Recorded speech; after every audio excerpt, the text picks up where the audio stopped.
नमस्कार, मैं प्रवीण और आप देख रहे हैं पॉलिटिकल एक्सप्रेस। बिहार में फिर से पटना जिले में बढ़ते संक्रमण के इस दौर में लॉकडाउन का फिर से पालन शुरू कर दिया गया है। जिस तरीके से कल 704 मरीज मिले हैं और आंकड़ा 20,000 को अब टच करने वाला है। आज तक के जो आंकड़े हैं वो 18,000 से 19,000 के बीच थे, जो कि लगातार बढ़ रहे हैं। तो इसे लेकर के जो यात्रियों का जो एक जमावड़ा था वो आज पटना रेलवे स्टेशन में फिर से आया है, क्योंकि 8 तारीख को इससे संबंधित अधिसूचना यहां के संबंधित डीसी ने जारी किया था, जिसके बाद से 10 तारीख से 16 तारीख तक फिर से लॉकडाउन की शुरुआत की गई है। और पूर्व तरीके से लॉकडाउन है, जो कि पिछले तरीके से थी उस तरीके से। लेकिन हालांकि कुछ ट्रेनें चल रही हैं, आवागमन की सुविधाएं लोगों को दी जा रही है। तो वहीं स्टेशन में सीधे तौर पर आप देख सकते हैं कि यहां पर लोगों को डिसइंफेक्ट करने के लिए सीधे तौर पर केमिकल्स का इस्तेमाल किया जा रहा है। और कहीं ना कहीं एहतियाती तौर पर सरकार की ओर से फिर से वो कदम स्टार्ट कर दिए गए हैं, जिन कदमों को पिछले कुछ दौर में वापस ले लिया गया था। हम आपको बता दें कि पिछले जून महीने के 29 तारीख को केंद्र सरकार की गृह मंत्रालय ने आदेश जारी किया था, जिसके बाद से लोगों को हो रही समस्याओं के बीच एक तरीके से अनलॉक करने का फैसला लिया गया था।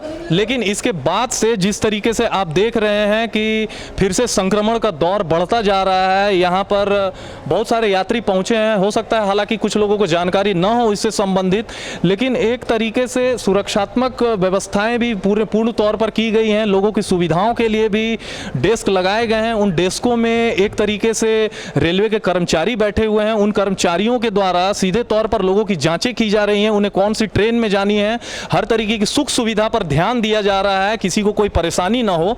हालांकि यात्री यहाँ पर काफ़ी हद तक बैठे हुए हैं, लेकिन अब किन्हें किस ओर जाना है। हम आपको ये भी बता दें कि झारखंड की ओर से भी, झारखंड में भी लगातार संक्रमण का दौर बढ़ रहा है। और जिस तरीके से देखा जाए तो टाटा पटना जो एक ट्रेन है, जो कि सीधे तौर पर बिहार और झारखंड को जोड़ने वाली ट्रेन है, और उसके बाद रांची से भी बहुतायत मात्रा में यात्री पटना पहुंचते हैं। पटना से अलग अलग जिलों में जाते हैं, अलग अलग क्षेत्रों में जाते हैं। लोगों का एक तरीके से रोजगार का भी संबंध है झारखंड और बिहार के बीच, यूपी बिहार के बीच। और जिस तरीके से अब बातें ये कही जा रही हैं कि झारखंड में भी लॉकडाउन हो चुका है, और इस लॉकडाउन के साथ अब कहीं ना कहीं झारखंड सरकार एक तरीके की सुगबुगाहट सी ये भी आ रही है कि संपूर्ण लॉकडाउन झारखंड सरकार फिर से करने वाली है। और एक तरीके से हम कह सकते हैं कि टाटा पटना के बीच की ट्रेन जो है उसको 13 तारीख से बंद करने के बात चल रही है, लेकिन आधिकारिक तौर पर इसकी भी पुष्टि नहीं हुई है। हमारी बातें हुई थी कुछ रेलवे के कर्मचारियों से, अधिकारियों से, जिन्होंने अब तक आधिकारिक पुष्टि न होने की वजह से कैमरे के सामने उन्होंने बोलने से नामंजूर कर दिया है। लेकिन जैसी खबरें आ रही हैं कि अब ट्रेनों का भी परिचालन कहीं ना कहीं बाधित होने वाला है, क्योंकि संक्रमण अब इस कगार पर पहुंच चुका है कि विश्व की सबसे बड़ी जनसंख्या बनने वाला देश भारत, जो कि अब उस कगार पर है। 135 करोड़ की जनसंख्या में लगातार संक्रमण का दौर बढ़ता जा रहा है। और स्टेशन जो है वो सबसे बड़ा यातायात का साधन है भारत में, गरीबों के लिए, अमीरों के लिए, हर एक तबके के लिए। तो हर तबके के इंसान इस रेलवे से सफ़र करते हैं। भारत सरकार का सबसे बड़ा इंफ्रास्ट्रक्चर है, और इसी को लेकर के भारत सरकार ने अपनी आर्थिक स्थिति में सुधार के लिए भी कहीं ना कहीं पीपीपी मॉडल को कुछ दिनों पहले 12 क्लस्टर में रेलवे में अपनाने का फैसला भी लिया था, जिसके तहत 109 ट्रेनें चलाने की बात की गई थी और बहुत बड़े इन्वेस्टमेंट की बात भी कही गई थी। हालांकि आज पटना के रेलवे स्टेशन में आप देख सकते हैं कि भीड़ काफ़ी कम है, लोगों की आवाजाही कहीं ना कहीं बाधित हुई है। लोगों में भी डर है एक तरीके से बढ़ते हुए संक्रमण को लेकर के।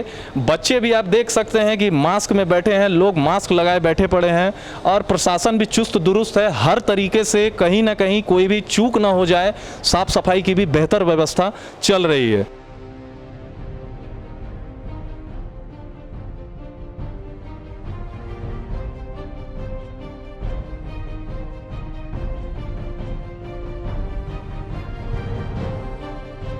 तो देखा आपने कि रेलवे स्टेशन पर भी लगातार चौक चौबंद व्यवस्थाएं की गई हैं। हालांकि रेलवे अधिकारियों की ओर से कुछ कही नहीं जा रही हैं। स्टेशन प्रबंधक से हमने बात करने की कोशिश की थी इंदु भूषण जी से। हालांकि उन्होंने ये कहा है कि वो किसी भी तरीके के आधिकारिक बयान देने के लिए विभाग की ओर से उन्हें फाइनल नहीं किया गया है। उनका ये कहना है कि डायरेक्टर साहब ही कहेंगे और उनके ही बयान पर कोई बातें कही जा सकती है। हालांकि अपुष्ट बातें ये भी आ रही हैं कि ट्रेनें अब रद्द होने वाली हैं कहीं ना कहीं संक्रमण के इस दौर में, और लोगों को फिर से वो परेशानियों का सामना करना पड़ सकता है। हालांकि संक्रमण लोगों की गलतियों की वजह से ही सबसे अधिक फैल रहा है। सरकार की व्यवस्थाएं लगभग तैयारी के ऊपर हैं और लगातार दिशा निर्देशों की अवहेलना की वजह से संक्रमण का दौर फैल रहा है। अब देखना यह है कि रेलवे पर किस तरीके से प्रभाव पड़ता है, ये देखने वाली बात होगी, जो कि भविष्य में आपको देखने को मिल सकता है। तो तमाम इसी तरीके की जानकारियों से जुड़े रहने के लिए आप हम पर बने रहें और हमारे चैनल्स को देखते रहें।